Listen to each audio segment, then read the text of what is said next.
Thank you so much for this lovely introduction, and thank you all for being here.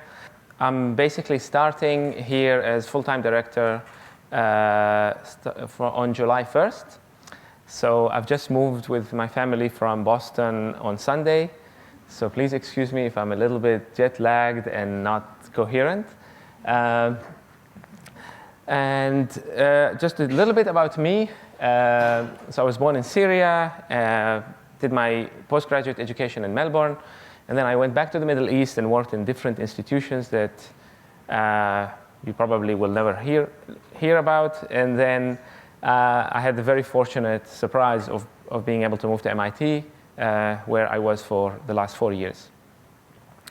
And I'm very interested in how things function in the sense of how we can regulate a human being and make sure the human being is ethical. I'm very inspired by this particular framework from Larry Lessig, who's a constitutional scholar at Harvard. And Lessig says that the constraints on our behavior come from 4 different forces. On one hand, we have law. Law is very important because it encodes the rules that the state can use to enforce on people. But we also have the market. There are things we can buy, things we cannot buy. There is architecture. So this is the architecture of the information environment and of the physical environment that constrains our movement in many ways, physical or otherwise. And finally, there are norms. What other people expect from us and how that shapes our behavior as well. And that it's only by taking this, looking at all of these forces that we can understand how a human being can be constrained or kind of nudged in different directions, right? Or boosted. Of course, the question is, when you put a machine instead, what happens? Do we just use the same laws and the same market forces and the same norms and so on? Or do things change fundamentally? And especially, what happens to this part, the norms? What do people actually expect from a machine? Do they expect the same thing that they expect from a human being? Do they expect more because it's a calculating, rational thing that is supposed to be infallible? Or do they expect less because the machine is just a machine? It can be faulty, it can break, and so on. And I think we don't know the answers to these questions yet. The question is how to trust the machine at the beginning of the talk. I don't have the final answer. I'm hoping that people here will help us all figure out the answer. So machines are a little bit special, I think, because to regulate a machine is similar to the way you regulate a human, but also similar to the way you regulate a product.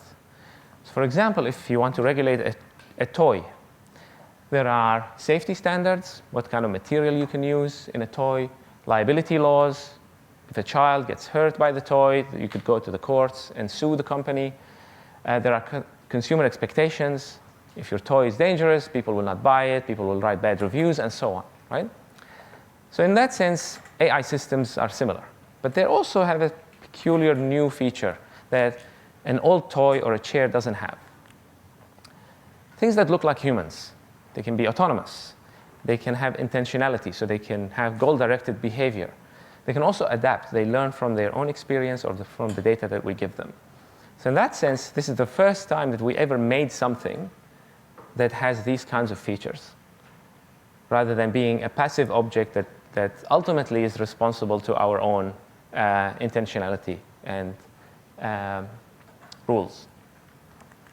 So they're also different in the way that they kind of occupy a very strange place. So this was a study about how people perceive minds. And it was a very big study with lots of different factors, lots of different questions. And then a factor analysis was conducted. And 2 main axes were identified by the researchers. And one of them is experience. So there's this thing, so the question is, does a man or a baby or a chimp or a dead person and so on, where do they fit in the, do we perceive that they have minds? And you can see here that there are 2 main factors. And one of them they called experience, which is, does this thing experience pleasure or pain? Like, is it able to experience these things? So you could see that the robot doesn't have any experience. But and as you go, an adult person, including you, are very high on experience and agency. So agency is the ability to make your own decision, to have free will, and so on. So here, I think this is God. And you could see that the machines are sort of very low on experience, but presumably moving kind of in that direction. And of course, there are people worried about this part. What happens when this one reaches here, right? But that's not what this topic is. This talk is about today. So they're kind of different, right? They don't occupy any place that we're familiar with, or we don't really know how do we control something that sits here. So let's start with a very concrete case, the autonomous vehicle. And the reason I picked autonomous vehicles is because it's just the most imminent technology. People are talking about AI and robots being everywhere, but I think we're far from that. But in terms of autonomous driving, I think the technology is moving fast, and people expect it within 5 years to a decade. They're already driving on the streets, but in terms of mass adoption. So they give us this very nice concrete thing that is coming soon. And it's also something that we can all relate to. So if we studied the way that a medical doctor makes decisions, we don't have intuitive knowledge of how doctors operate. They have to be experts in their field. But most of us know how to drive a car, or have sat in a car or something like that, right? So we have some sort of intuitive notion of what does it mean to be in a car, and how does a car behave? What are the general traffic rules, and so on. So, of course, the benefits are massive in this case. Just like with all AI technology, people, especially the companies that are marketing those technologies and trying to sell products, they hype the expectations, right? But today, we have over 1 million people who die from traffic fatalities. Estimates from industry are that 90 to 95% of those accidents are avoidable because they would be because today these accidents are caused by human error. The idea is that if machines can react faster, and they can detect things faster, and they don't get drunk, and they don't get tired, then we would, in theory, be able to eliminate all of these. So there seems to be a moral imperative to accelerating the technology, but also to putting it on the street immediately, as soon as we can. But of course, people are afraid of machines making decisions of a nature that drives a big 1 ton or 2 ton piece of metal around an urban area with children and pedestrians and cyclists and so on. So we need to earn trust before this can happen. And we've discussed some of the psychological roadblocks. This is a comment that we published recently. If you're interested in kind of the broader agenda, we think there are many psychological roadblocks, and we're trying to systematically explore all of them. But basically, roughly, one of them is ethical and social dilemmas. So this is fear of decision making. So we're afraid that the machine might make the wrong decision in an ethically charged situation. The second one is risk heuristics and algorithms. So this is an algorithm aversion. So this is fear of incompetence, that maybe the machine is not competent at driving in the way that I am. And finally, opacity and the theory of machine mind, which is about fear of the unknown. Like, do I understand how this thing operates? Can it behave in unexpected ways all of a sudden? And I hope that this will inspire a research program that allows us to systematically address these questions. But let's start with the dilemma, which was introduced earlier. So this is a hypothetical dilemma that we present to people. We ask them if an autonomous car is about to crash into a number of pedestrians, but it can swerve and harm one pedestrian on the sidewalk or on the pavement. Should the car do that? If that leads to fewer deaths. And this is a classic problem called the trolley problem. It's well known in philosophy. It started in philosophy, and then it made its way to psychology via people like Josh Green. And people are interested in using this to understand our aversion to commission. Taking an act in order to harm somebody, versus just letting things go. This is the default. And there are so many different variants of the trolley problem. But now we have a new a new question, which is, what if the car can save the pedestrians by crashing into a wall and killing its own occupant, its own passenger? Should the car do the same? In theory, let's suppose there's only one person in the car. So the car, it seems like it's reasonable to expect the car to do the same. And this is when we started doing this and writing vignettes that look like this and showing them to people, we were interested in, is this different from what people expect from a human driver? And will this change the situation? And what we found was kind of we weren't really looking for at the beginning, but seems very obvious in hindsight, which is what we call the social dilemma, which is that people will never buy the car that sacrifices its occupant, but they want everybody else to. So people, when you ask them, what do you think is the right thing to do? They say, always swerve and save more people. Would you, support this? Yes, definitely. I think this is a great idea. Everybody should have it. Which car would you buy? Not this car.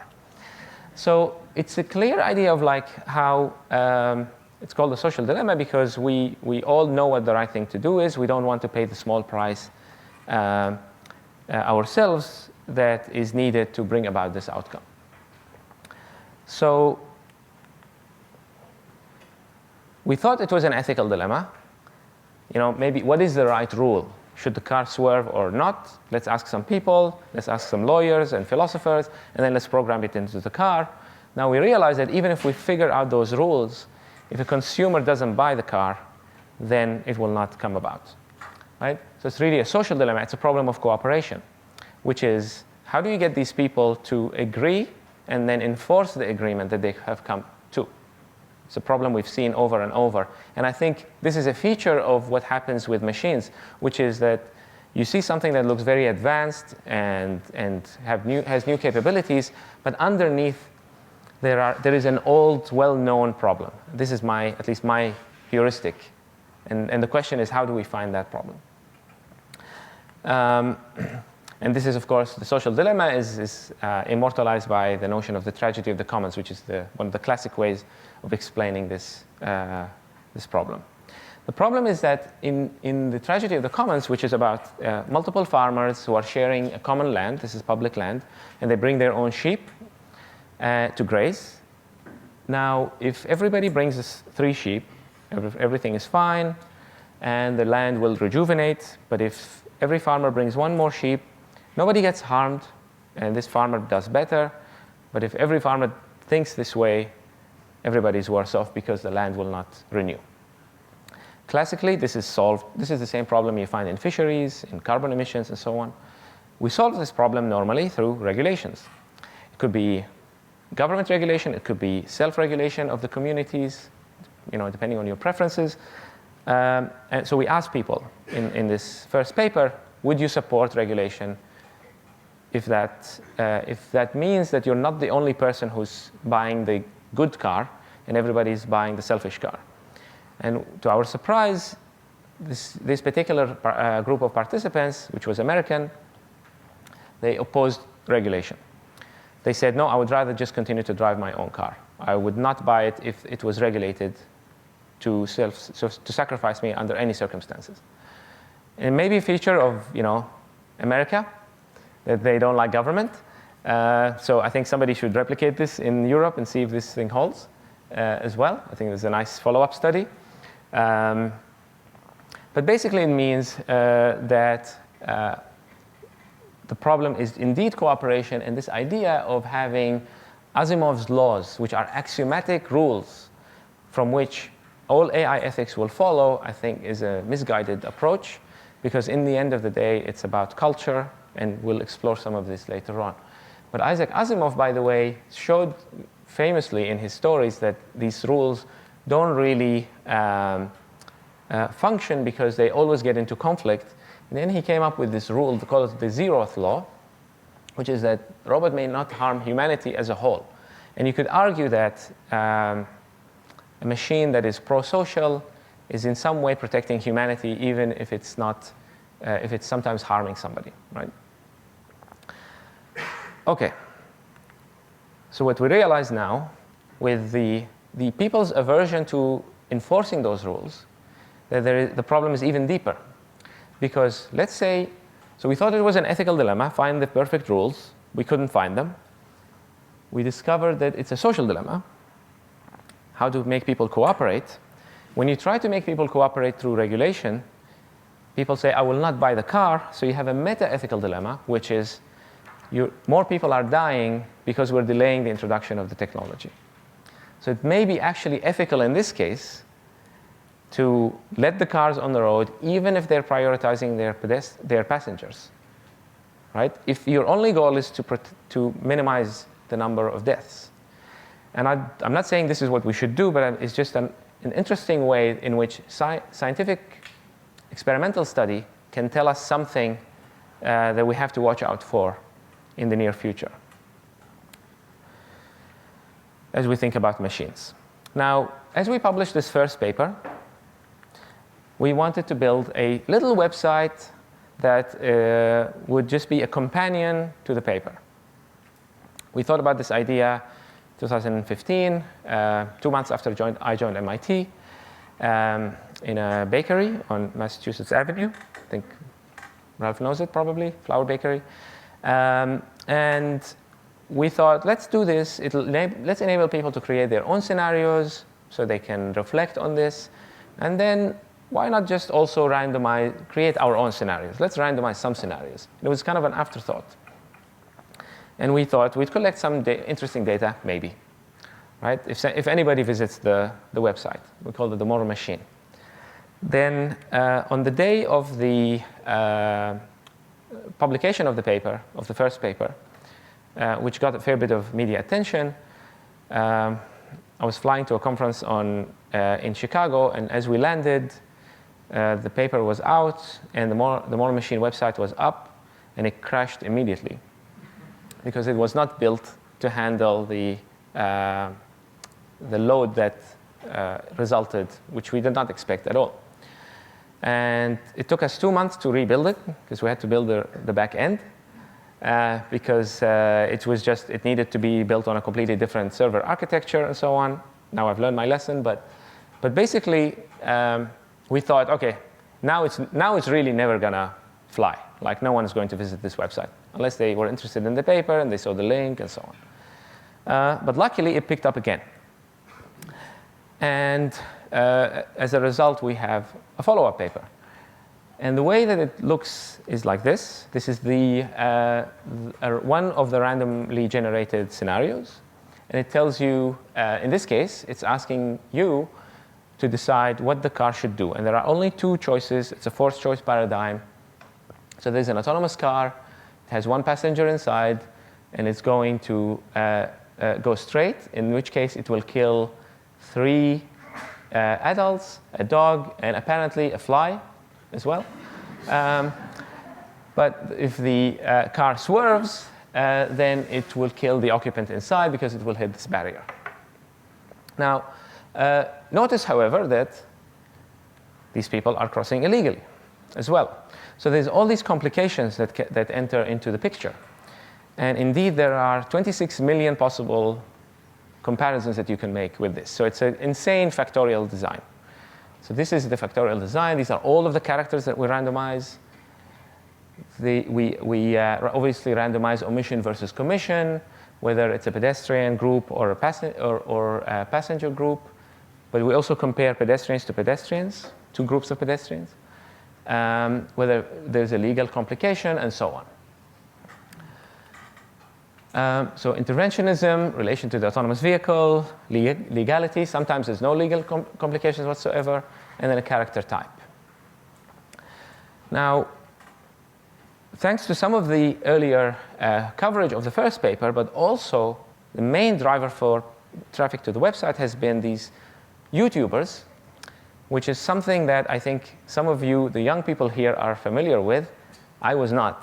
I had no idea that there was this new form of entertainment in which somebody watches something, and then you watch them and their faces as they react to it, right? For me, it's a very strange thing.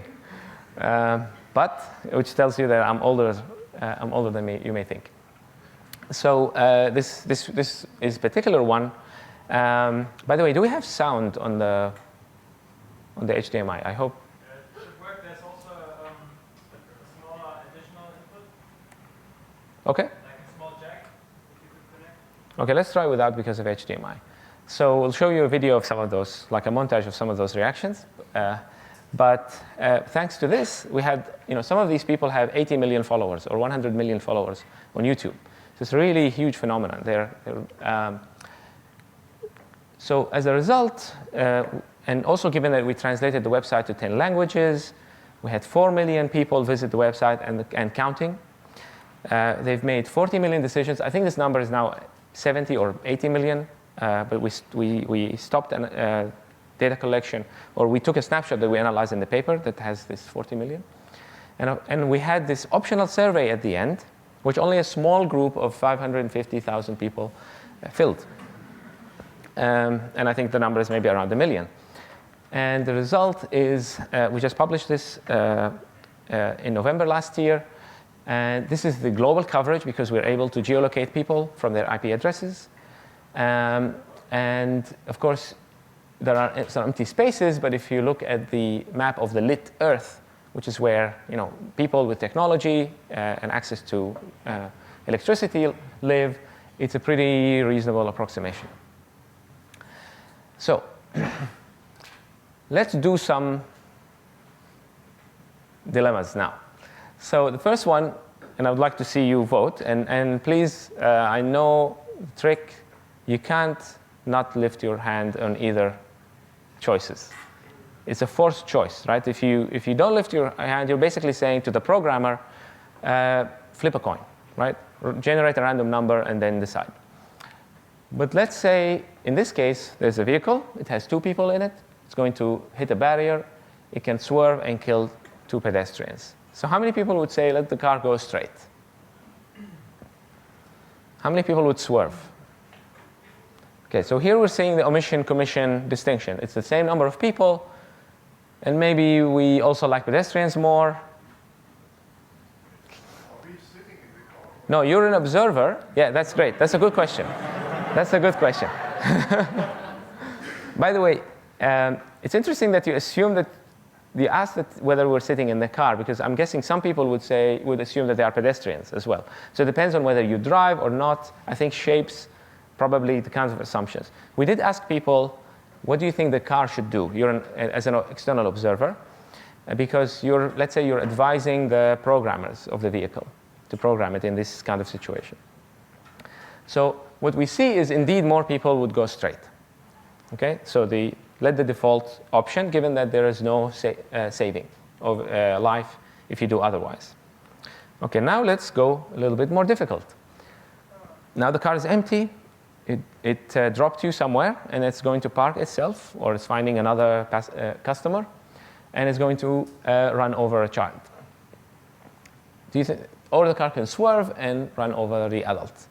So how many people would say, kill the children? How many people would say, let the car swerve?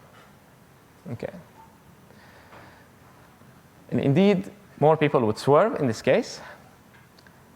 Now, let's say we have one person who's crossing legally in front of the car, and a person's crossing illegally, and the car would swerve and kill this person to save the first person. Do you think the car should go straight? Swerve? This is Germany. I would say you were more than 72%, which is the global average in this particular scenario. Okay, and finally, now let's say there are 2 people crossing illegally. How many people would swerve now? Or do you think, how many people would go straight? Okay, so it's more mixed. And it does indeed get more difficult, right? Because now we're trading off 2 values against each other. They're in conflict. Saving more people versus saving people who haven't done anything wrong. So let's see I want to show you this video. I hope it works. We're going to do a test here today called the moral machine. Welcome to the moral machine. Willkommen zur Moral Machine. The moral machine. The moral machine. The name of the game is Moral Machine. It's not really so much a game as it is a series of ethical dilemmas that a driverless car would have to face. We show you moral dilemmas, where a driverless car must choose the lesser of two evils, such as killing 2 passengers or 5 pedestrians. Oh, now this is my kind of test. Start judging. This should be easy. So this one's simple. What should the self-driving car do? Should it kill 3 occupants, an entire family, or these 2 people here? So obviously, You choose the lesser loss of You life. choose the lesser loss of life. Yeah. In my mind, in this scenario, it doesn't matter that it's 1 elderly woman, 1 criminal, and 1 boy. 3 people versus 2 people. Should we kill less people or should we kill more people? This is super easy. I thought this would be hard. 3 is greater than 2. What if it was Hitler? Now we're getting to the tough questions. So would you favor the young people who are disobeying the law or old people who is obeying the law? I would rather it take an action than not. Now it's getting a little trickier. What should the self-driving car do? Kill the passenger or kill the people? George Geiser says passengers in the car need to live for the market to continue. I agree. They're designing the car, right? So you want the car to protect the passenger at all costs. I would kill the people in the car. I think the car should default to protecting the people in the vehicle. I think it should kill the occupants. Whew, man, these are so intense. If the car's driving and you can swerve to avoid a pedestrian who maybe wasn't paying attention, it's not your fault. But if you swerve, you're going to go into a wall and might kill yourself. That you can have that machine make that decision, but that's a moral decision, not just a pure utilitarian decision. And who's setting up those rules? Do we have broad consensus around what those rules are? That's going to be important. So even Obama played the moral machine. It seems this was in a conversation that was like an interview that was published in Wired magazine with the Joey Ito, who's the director of the Media Lab. So as you can see, and as you've experienced yourselves, it's not easy, and we disagree with one another about how to best handle this. And I'm sure you could have lots of interesting discussions over beer afterwards. Now I want to share with you what we found from the 40 million individual decisions. And first thing I want to show what the whole sample says, okay? And what we did is we used a technique called conjoint analysis, and which allows us to compute basically the shift in probability from replacing one thing with another, averaging over all of the other things, right? So because they're all covariating, right? All of the the factors are covariating. What you want to do is you want to say, if you average over all of the ways in which you can vary the other factors, then what happens if I switch one pet with a human? How does the probability of saving the thing on the right increase? Roughly, right? So the probability of choosing the thing on the right-hand side minus choosing the left-hand side. Okay, so basically, if you swap an animal with a human, then there is a 60% increase in probability that you will spare or save that person or group. Okay, so this is how much humans matter, right? Now, the number of characters. So if you swap one person with 2 people, so 1 more person, 2 additional people, 3 additional people, or 4 additional people. So this is, you could see, and this is the average of all of those cases. So sparing more characters is important, and this is a substantial effect, right? So saving 1 person gives you, like 2 people versus 1, or 3 people versus 2, increases the probability that you will spare this group by more than 30%. Also, you could see that there is diminishing marginal returns on humans, which you can comment. You can explore that yourselves. And finally, and this is the rest of the factors, right? So here we have you can see there are three major ones. So I would say age, saving more people, saving humans over animals, and saving younger people are the three most important factors in the data set, because the effect size is, is an increase in probability of 50%. Then you have this other group, and some of them don't matter so much. We were, for example, surprised that the preference for inaction was not very strong. I mean, it is there, but the effect size is tiny in comparison. I mean, it's obviously big in a traditional psychological study sense, right? And they're all significant, statistically speaking. Sparing pedestrians over passengers also matters, but not a huge deal. There's also a preference for sparing females, sparing more fit people, presumably because of life expectancy considerations. But these are kind of interesting and concerning. So sparing the lawful and sparing higher status people. We'll come to that in a moment in the context of the ethics guidelines in Germany. But let me also show you what we got when we put the standard sort of adult male and female as the baseline, and then you look at how other characters compare to this specific baseline, right? So a stroller is the most saved thing compared to standard adult human being, and these are the effect sizes, okay? The shift in probabilities.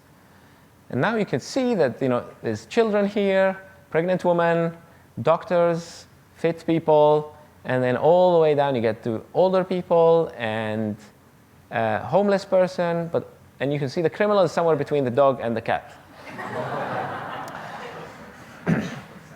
And of course, you could have moral objections to this, to any of this mattering, right? Which is a fine position to take. But this is what we're doing here is we're describing the biases that people have as they're making those decisions, right? And you can call them good biases, bad biases. That's a separate discussion, a normative discussion. This is a descriptive analysis of public opinion, if you like. Now let's look at the world's first and so far only guidelines, ethical guidelines for autonomous driving, which were developed here in Germany a couple of years ago. It was a group that was commissioned by the Ministry of Transport and Digital Infrastructure. It included people from different fields, so law, ethics, engineering, representatives of automotive companies, but also consumer protection people, even a Catholic bishop, which makes it sound like a setup for a joke. And it was chaired by a former judge of the Constitutional Court. So this is serious people.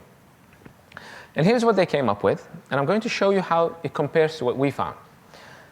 So for instance, we found that humans over pets is a strong preference. And indeed, they say that human life must always be prioritized over property or animals. We found that you should save more people. People want more people saved, right? More lives saved. In this case, they say it is justifiable, but it's not mandated, right? So there's no obligation to implement a system that minimizes total harm, but it is okay to do so. So we're so far at least somewhat consistent. Young over old. So remember, this was a very strong factor, very strong variable in our data. And of course, in this case, any distinction based on personal features, including age, is strictly prohibited. Okay, so the German ethics guidelines are saying, don't save children over adults. Okay, now, maybe the Constitution says, this is what follows from the Constitution, or maybe you'll get big backlash if you actually introduce this in public and children start dying, right?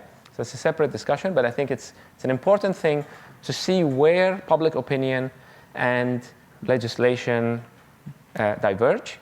Because then you can have, you can do one of two things. One is you could change the regulations, or you could change public opinion. You could educate people, and you could explain, why the rules are as such. Another place where they differ, again with the same rule, is sparing higher status.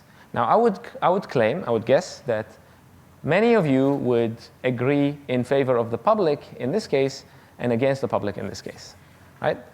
But makes it really interesting, right? Because it's not obvious that you should always go with the public opinion or you should always go just with the rules, right? With what a small group of people have decided. And finally, law over unlawful. I would say this is, at least in Germany, parties involved in the generation of mobility risk must not sacrifice non-involved parties. So this is the way some people read this, is that if you jump in front of a red light, you've created the risk for yourself. You should not harm other people as a result of your mistake. Something like that. And of course, this to be continued. One of my co-authors has just announced 2 days ago he's going to head the European Commission expert group that will set the rules for Europe. So we're kind of close to that discussion as well. Now, you have 40 million data points and counting. It would be a shame to just have one figure, right? Because we have so many things, so many people from every country.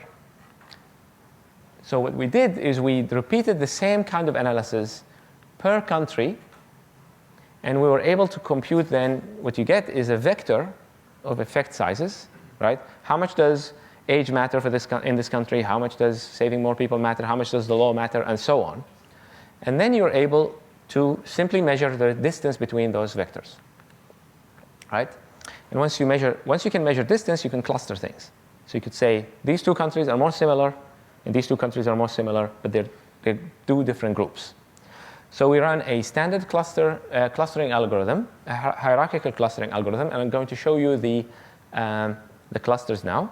And what you'll see is there will be 3 major clusters, and even within each cluster, there's some structure as well. And remember, this is bottom-up from the data completely. And we've colored them based on this cultural map from Engelhardt-Welzel, which is a well-known, manually kind of expert-guided classification of cultures. So this is not data-driven. In this case, it's written by scholars from the field of cultural anthropology, and not purely based on quantitative data. You can see here some fascinating structures. So you have the southern cluster, eastern cluster, roughly, and a western cluster. You can see here that in the southern cluster, we have most of Latin America is in the southern cluster. There's only very little here in the western cluster. You can also see that in the western cluster, you have an interesting separation of Commonwealth countries. You also see that Protestant Europe kind of clusters together separately from Catholic Europe. And finally, in Eastern clusters, you see a lot of Muslim countries as well as Southeast Asian countries, which seem to have more similarity in this case. But again, there's some kind of separation, right? So if you zoom in, here's the Western cluster, and things do make sense, right, to some degree. There's a kind of face validity to this. And we'll show you some more quantitative evidence in a moment. Here's the Eastern cluster, and here's the Western cluster. And what's fascinating also is that these don't seem to be driven by language, like the phrasing of the questions, because people saw pictures mostly. But we thought maybe the way that the question at the top, what should the car do? What should the self-driving car do? Maybe the way that's translated affects things. But what's interesting is that Spain doesn't appear in this group. It appears next to Portugal in the European cluster. And we also repeated the analysis. You can also read some more details if you click on. There's a button that allows you to read a description of the scenario in text. And we repeated the analysis for all of the people who never pressed those buttons, and the results are the same. So now let's look at the cluster level, and I'll show you what things look like. So here, this is I think it's called a radar plot or something like that. And basically, this is the no effect size is, sorry, this is the global average, is the z equals 0. And then if you're outside of this circle, then you are above the local average, the global average, right, as a Western cluster. So you can see the Western cluster is at the global average on most things, or close, right? It's a little bit more than global in terms of preference for inaction. So Westerners prefer to not act slightly more than others, but more or less the same. Eastern cluster, completely different. So you've got here much stronger preference for pedestrians, much weaker preference for the fit or the young. It's more than one standard deviation less, and also less utilitarian, right? Less preference for sparing more people. Again, all of the preferences, all the countries have preferences that move in the same direction. So there's no country that moves in the opposite, that says save older people over younger people, right? But it's the intensity of the preference that's varying here. And again, now look at the southern cluster. Again, very different, with much less preference for inaction. So they're happy to act, happy to intervene. Much stronger preference for sparing higher status, one standard deviation above, sparing young people as well, and also sparing females. So it's significantly higher. And of course, as you would expect, because the rule of law is higher in the West, we kind of thought that this would be bigger in the Western cluster. But if you zoom in at specific countries, you do see that, like Germany would be higher, but not the cluster as a whole. Now, to establish kind of validity for this, we looked at some quantitative things. For example, individualism, which is a cultural measure of how much the individual matters and is an important sort of entity, as opposed to a collectivist culture where you're just part of the system. You can see that individualism predicts utilitarianism. So the more individualistic the culture, the more it matters to save more people. It doesn't matter what those people are like. Rule of law. This is a measure of the strength of institutions and trust in those institutions. Predicts sparing the lawful. So you should find Germany somewhere here, I think. There you go, there. Now we have also interesting things like economic inequality. So the Gini index, which measures the inequality, economic inequality within a country, so the distribution of incomes. So the bigger the Gini index, the more unequal that society is economically, right? So when there's more economic inequality, people are more likely to spare higher status people. Now, we hypothesize that this is because people who are playing the moral machine are wealthier in those countries, and there are more people who don't have access or haven't read about this, and so on. So they're really protecting themselves, but we don't really know. And this is gender gap in health and survival. So it's a kind of a measure of life expectancy for women, and it predicts sparing the females as well, which is, I think, another curious factor. And this is just the general distance from the US. So there's the y-axis here doesn't mean anything, but just the general distance. If you take the US as the 0 point and you just measure distance in any direction in this vector space, then you can see that a lot of cluster 1 countries are close, and then you kind of get, I think this is Brunei, Japan, and so on. So, and finally, so this is cultural distance from the US using the World's Values Survey, which is a more traditional survey method many of you may be familiar with, and it correlates fairly well with the moral machine distances as well. Even genetic distance does, which economists sort of use as a proxy for cultural distance. And I think this is, I just wanted to bring this back to one of our co-authors, Joseph Henrich, who wrote a paper maybe a decade ago that was very influential, in which he described most of the things that we know about psychology, human psychology and decision-making, stem from WEIRD people, which is an acronym for Western Industrialized, Educated, Rich, and Democratic. And I think this is yet another piece of evidence that weird people are indeed weird, and they don't represent everybody in the world. Okay. By the way, does anybody have questions? Because I can keep going, but maybe it'll be a bit easier if we have it more interactive. the social dilemmas, there's the assumption that the accidents will happen definitely, so there's no randomness involved, it seems. But Yes. for 3 people will die versus 2, for example, and there's no uncertainty around that. How would you expect the results would change if there were some uncertainty in those numbers? Would you just assume that the data gets more noisy, that people's answers get more noisy, or would you expect something else? Okay, thank you. So this is actually a very good segue to the next section, objections. So we are working on the probabilistic version of it. Now, if you go with expected utility theory over lotteries from John von Neumann, it shouldn't matter, right?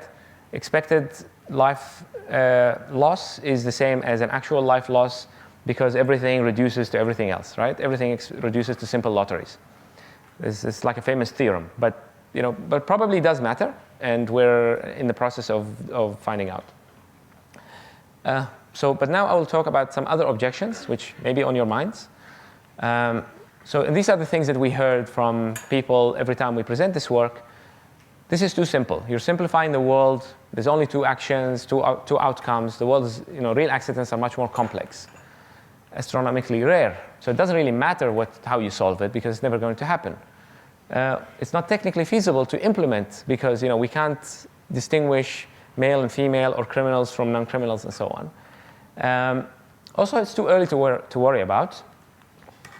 It scares people away. So I actually had somebody who, a philosopher, accused me of killing people, killing because basically by building a website and sort of hyping the trolley problem, I'm scaring people away from the technology, which doesn't happen to exist yet, but in his mind, it was contributing to people's aversion. So I think these are serious considerations, right?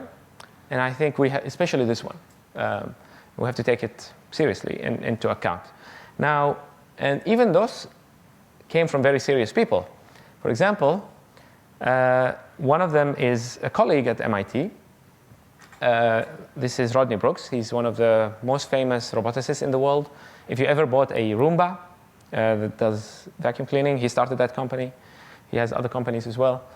And he wrote a very long, extensive blog in which, and I'm going to show you a quote. I'm not going to read it, but you'll see that he doesn't like the idea, right? He thinks this is a waste of time, and so on. It's non-existent and it's irrelevant, right? But on the other hand, other people like Dan Dennett, they are big fans of the idea of intuition pumps. So a problem that is simple that actually reduces things to the essential features that matter.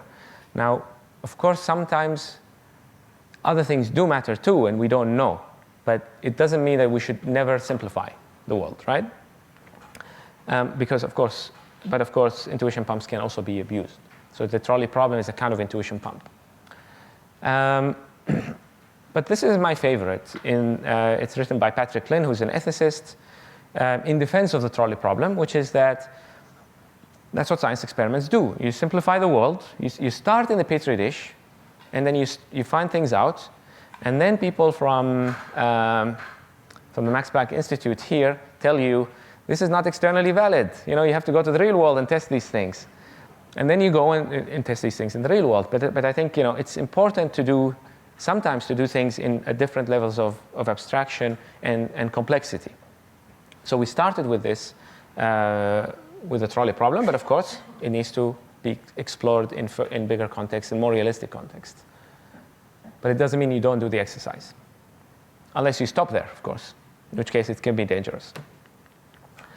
But let me show you a scenario, which is something that we're calling the statistical trolley problem. Now, this is a vehicle. Maybe you're driving this car, and a very big truck is on one side.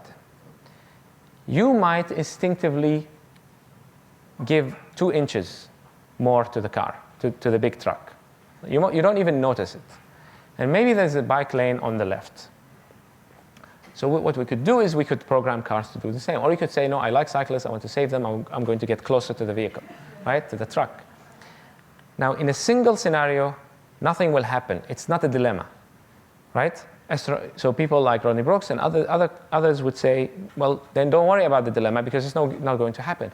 But this is the same dilemma in expectation, because over 1 million instances or 1 billion instances, when you have a whole fleet programmed with the same behavior about where to stay in the lane, you're going to get, statistically, at some point, either 5 passengers will die if you're too close to the truck, or either 1 cyclist will die if you're too close to the cycling lane, or something of that shape, right?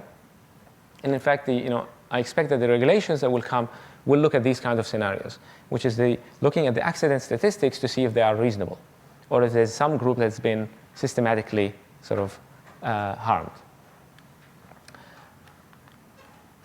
And indeed, if you look at the patents, early patents that came from Google for their self-driving cars, they have the same logic, right? So you've got a vehicle here, autonomous vehicle. This truck is stuck at the light, and this car is deciding whether to, this is a two-way street, it's deciding whether to overtake. And this is an actual table from the patent. Compute a risk penalty based on the probability of different events happening, which you can learn from data, and the risk magnitude, which could be financial liability or reputational damage or something like that, right? So this utilitarian calculus for deciding, for minimizing expected harm is not an insane idea, right? And it does presumably have involved trade-offs of ethical nature as well. Indeed, even simple things like how you calibrate the vision system. So this is the moments leading up to the accident that Uber had, I think, last year, where the cyclist eventually got hit.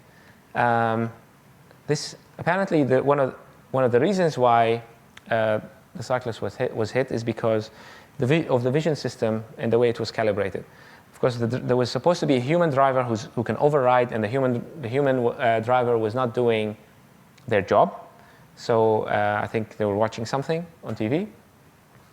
But nonetheless, the system didn't detect this situation, right? This pedestrian. And you have this kind of trade-off in any kind of classification or object detection system, which is the trade-off between false positives and false negatives. What kind of errors do you more tolerate? So if the car is always stopping, even if there is some object detected with a small probability of being human, then the car will always stop. So everything that looks remotely like a human will cause the car to slow down, and it will be very uncomfortable for the passenger. So if you increase that threshold once in a while, you're going to hit a human, right? So how you calibrate this thing has ethical consequences, obviously, in this case. And there are cases that we've seen before. So even though this dilemma is unsolvable in any objective sense, we've had dilemmas of similar nature. For instance, these bull bars are banned in Europe and in the UK because of the risk that they pose to pedestrians and people in other cars, even though they protect the passenger more, right? So and again, these things are in expectation, right? It's when an accident happens, the probability that you will harm the person who was hit in the other car is slightly higher, and so on.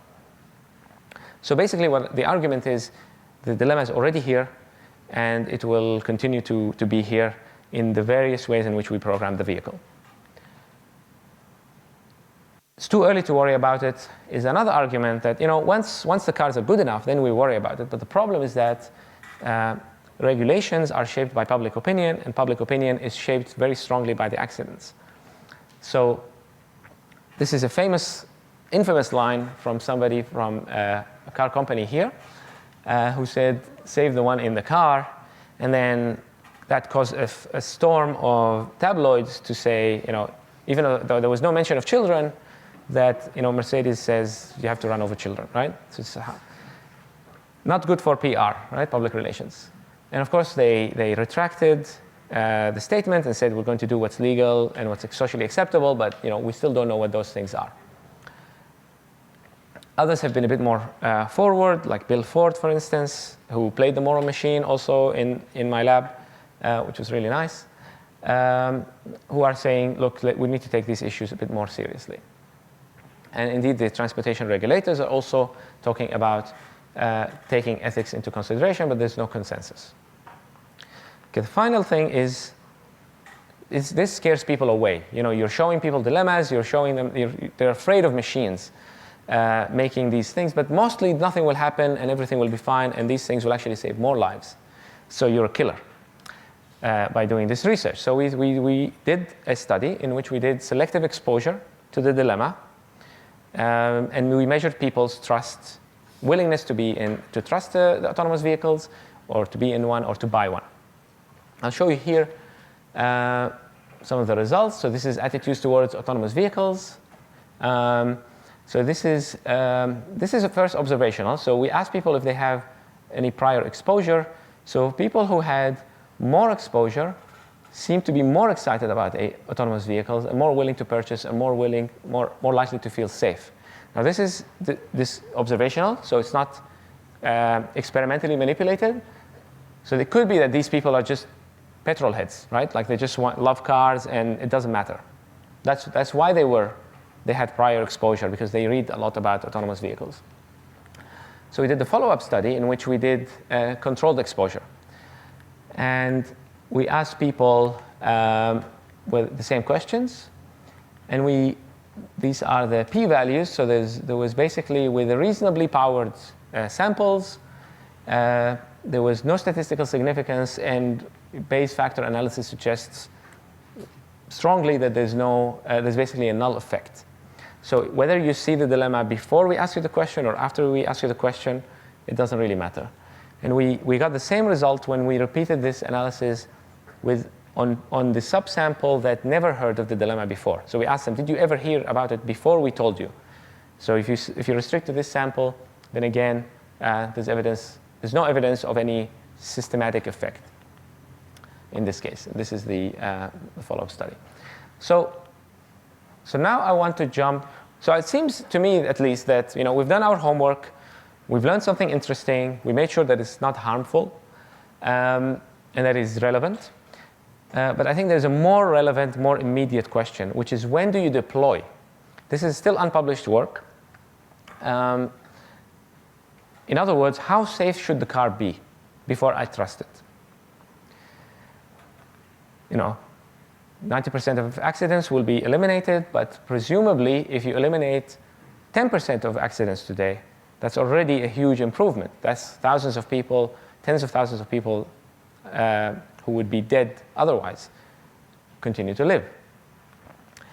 But this number, 90%, is eventually, right? This could take us 50 years to get there as the technology improves.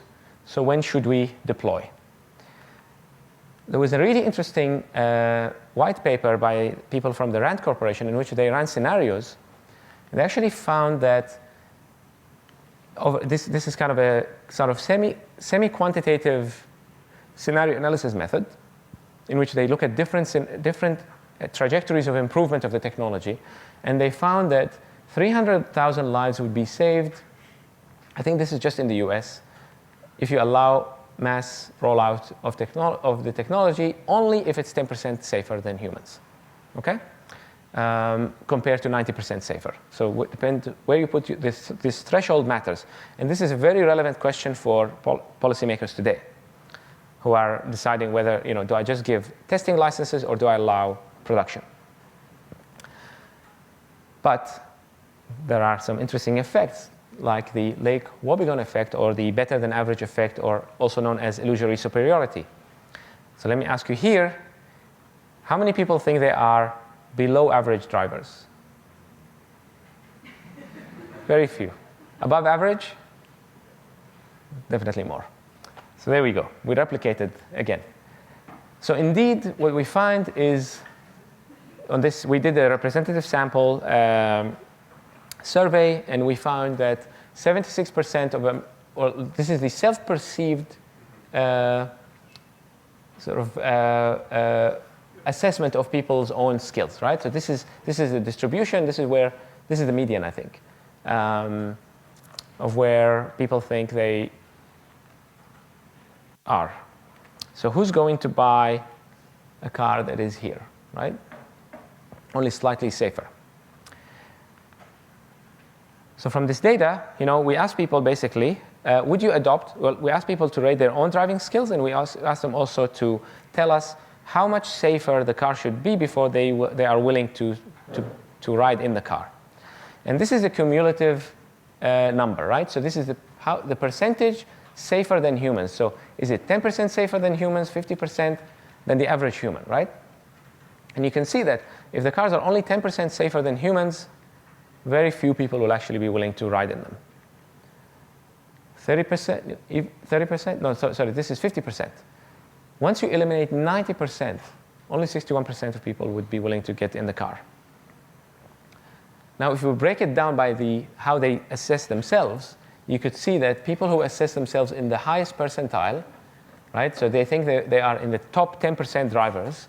They're much less likely to adopt, right? So they have much higher thresholds. They want perfection because they can drive perfectly almost, right? And people who assess, these honest people who assess themselves as less than the average or the median, I think, they have a slower curve, right? So as soon as the cars are sort of 50% safer than humans, then they're happy with that. Do you think people's attitude will change if you phrase it in a way to make sure that they understand that also everybody else is driving ability to increase by 50%? We didn't try this manipulation, to be honest. Because I think what worries me as a driver sometimes is what if I drive okay, but somebody else is just driving very irresponsibly. Yeah. So just to protect myself, I hope that everybody else improves faster. It might be, yeah. I think it might be. I think it's worth looking into because we tried things and they didn't work. So I'll show you here. So this is when we frame the question of how much the percentage safer than humans. So what's the percentage of accidents that you have today that you eliminate? And then we did a slightly different framing, and this is kind of the same thing, the same shape. You get the same sorts of shapes. So it seems people are more distrustful of machines than humans. And by the way, we compared this with, I don't think I have it now here, but we compared this with Uber drivers, right? And I think I'll show you the results if they're here. This is trying to de-bias, but basically we told people there is a drive, let's say something like Uber or Lyft or one of those car sharing services. Suppose that they publish the safety rating of every driver. How safe should that driver be before you get in that car? And we find that people do think that they are better drivers than the average Uber driver, and they do have a higher threshold, but the effect is stronger with machines. That's what we found. So we tried to do this thing, which is we did a 2x2 study. A human versus autonomous vehicle is the driver, and you need to decide the threshold. How safe should it be? Should the human or the autonomous vehicle be before you trust it?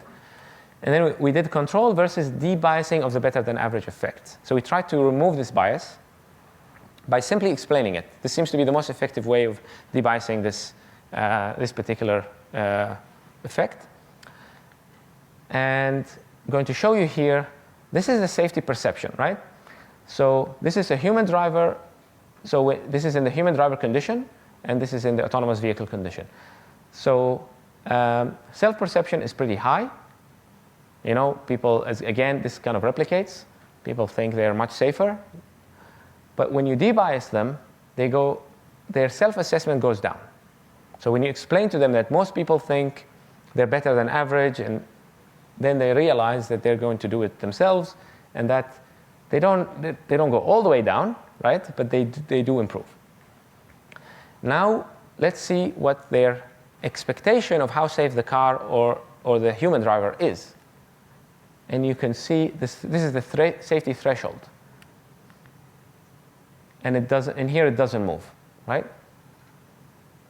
So the safety threshold. So this is their how good they think they are. So I think I'm this safe. I want people who are at least as safe as me. And if you de-bias me, I'm going to take that down. But I still want machines to be way, way safer than me.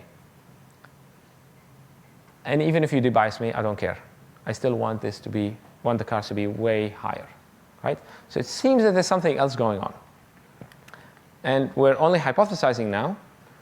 Could be algorithm aversion. This is a phenomenon that was recently discovered that people have assigned some sort of expectation level, and it could be arbitrarily high or arbitrarily low, and that anchors them. It could be availability heuristic, that people overestimate the frequency of salient events. So because of all of the coverage, and in fact, Elon Musk, founder of Tesla, was really complaining about how people were overinflating the Tesla crash when so many other people, 40,000 people died that year from car crashes. And maybe there's this betrayal aversion happening, which is people are especially averse to being harmed by things that are supposed to save them, right? So apparently, a faulty smoke alarm is particularly problematic because it's supposed to protect me, right? So I have a bigger aversion when this thing malfunctions.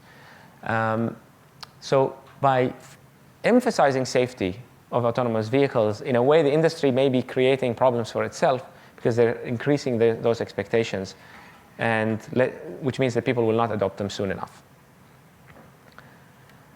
Okay, so this is the end of it. I want to talk about quickly kind of a couple of other topics. Very quickly, we'll whiz through them because it would be nice to have discussions and not hold you from lunch. I just think that AI ethics is not this thing that we have to discover in a kind of a axiomatic sense, in the same way that Euclides discovered mathematics, right? And derived, you just have a bunch of axioms and then everything else follows, which is how a lot of AI ethics used to be thought of in the past. If you read a lot of papers going, up to 2010, even further, it's all about coming up with the perfect rules because, very smart computer scientists who know probability theory and who know decision theory are going to find the optimal way. But they're just not paying attention to all these other factors, such as cross-cultural differences and all sorts of other things that we as a society have come up with that also seem to matter. But more broadly, I think this idea, this computer science idea, as a former computer scientist or a current computer scientist, depending on what you want, this idea that you can certify machines at design time, I think, is not a promising idea because they're getting more and more complex. But it's kind of in the same way that we don't certify humans as trustworthy by opening up their brains and, let's first figure out neuroscience, solve the brain, and then trust people. We trust people anyway because we have models of those people. We have mental models of their behavior. We also have, and statistical models of their behavior, and we can observe their behavior and hold it accountable. And culturally, we've created this set of rules and set of expectations that we civilize children into, right? Like this is a whole process of enculturation. So going back to this image, and any machine for that matter, not just the autonomous vehicle, the idea of the current thinking is that if there's a human in the loop somewhere, then the human will make sure that the machine will function well.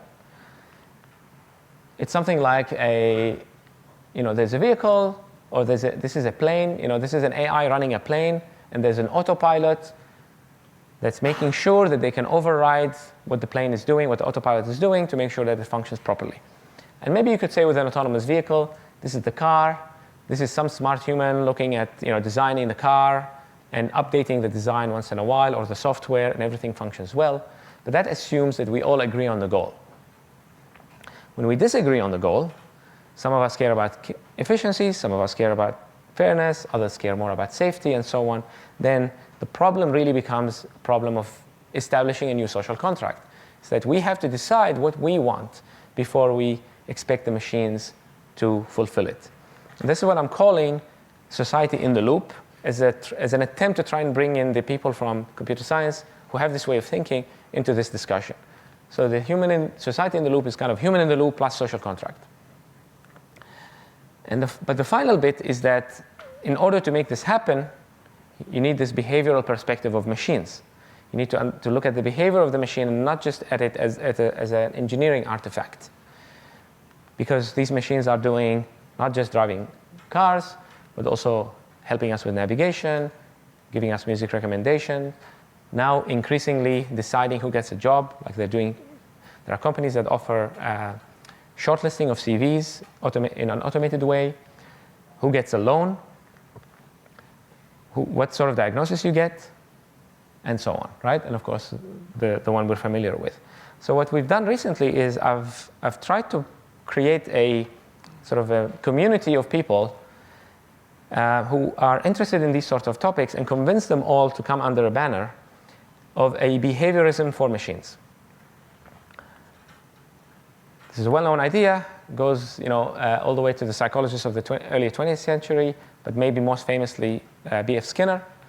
The idea is that instead of thinking of an organism, let's think of a machine as a new kind of organism.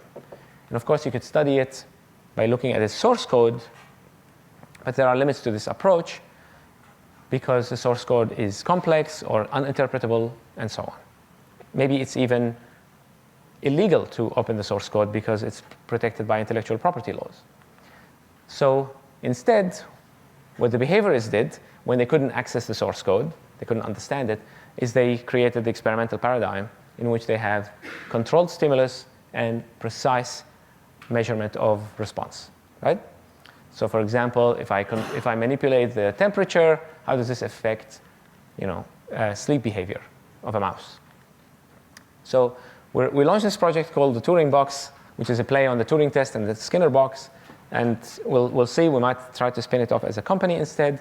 But the main idea is that if you put the machine in a box and you accept the idea that it's a black box, what can you do then? Then you have to do this experimental paradigm. People will come with their algorithms, for different algorithms for doing different things. And other people, behavioral scientists, will develop tests. And let me tell you, you're much better, the behavioral scientists are way better at developing experimental tests than computer scientists.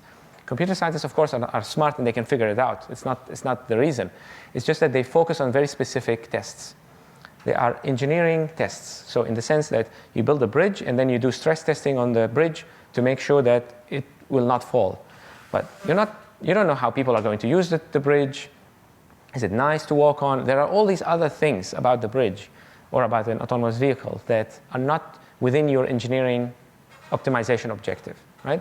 This is why we're saying let other people study those things and develop their own tests, which is actually this idea of studying artificial things using the scientific method goes back at least to one of the heroes of this institute, is Herb Simon, who was not just a famous psychologist and economist, but also won the Turing Award. So he was a computer scientist too.